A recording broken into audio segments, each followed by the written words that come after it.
Okay, let's talk about Demacians now. The main carry for Demacians is usually Queen and Sona and Jarvan. Right now in patch 13.20b, they made Fiora and Kayle way too weak to be considered to be a real carry, so the most favored variation is currently at the moment Queen and Sona. Of course, you can still go for a Kayle 3-star into a 6-layer composition with Cho'Gath 3 and Rek'Sai 3. That is still possible, but it is not recommended.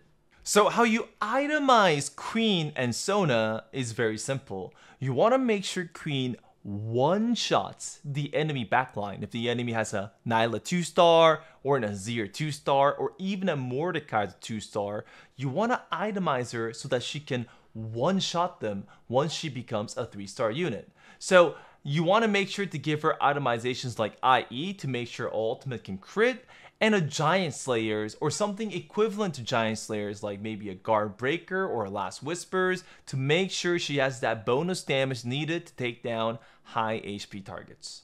After that, when you itemize Sona, the most important thing is that she ults. So instead of just blue buff, you can give her a Protector's Vow, an Archangels, a Static Shiv.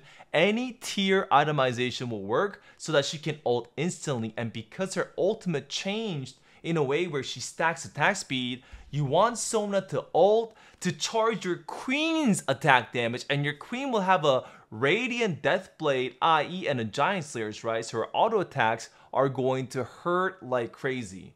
Here we did recommend a Morellonomicons for a second itemization, but any mana giving itemization is usually recommended when you put it on Sona so you can give your Queen a stacking attack speed bonus. Everything is about ulting your Queen.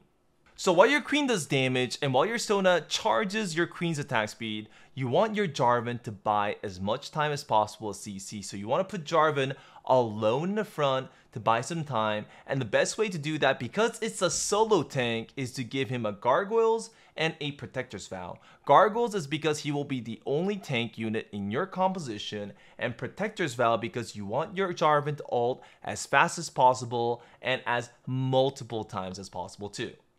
Now, in terms of augments, you want to make sure to have as much damage augments as possible so that your composition, especially your Queen, can one-shot the enemy backline. As I said, that is the most important thing to accomplish. So anything like Petrify Shackles and maybe Know Your Enemy or other like sources of DPS like augments are all fine.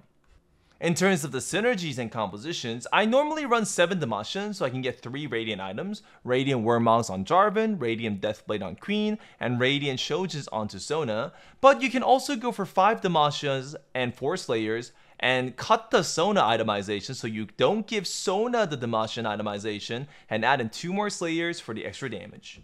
Never forget, this composition is a level 7 reroll composition, meaning that once you hit level 7, you want to stay there and keep on slow rolling till you hit your 3 stars and you will not lack space. Here are some fight examples.